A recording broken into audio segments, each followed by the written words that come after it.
because we're on that topic, it would be good to cover the Tainted sacred geometry ones, because I personally have gone down that rabbit hole, and I have never been way too drawn to certain geometries like the Metatron cube and things like that.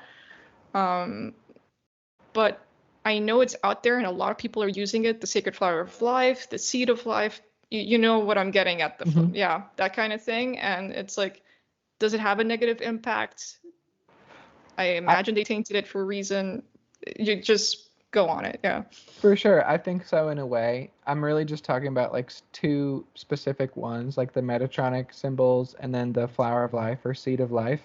That was basically tainted from the original Taurus, which was like the original flower of life. And you'll also notice in all of these old world, pyramids and structures that you won't actually find those anywhere. And I've looked really hard to try to find them. You'll always find the original Taurus and other shapes, but you're not really going to see that seed of life. And you might see different like hexagram type patterns, but I've never seen till this day.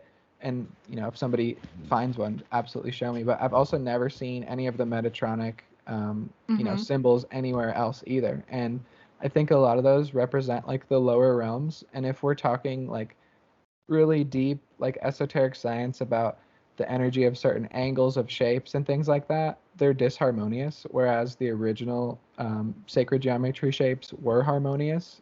And it really just come down to the angles, the shape, how it emanates. There's a word for that. It's called biogeometry. So it's basically the study of shapes and how they affect biology and energy. And different shapes can be positive in their energy or negative. So there's actually like a whole science to this. And there's this guy in Egypt, I believe his name is Dr. Kareem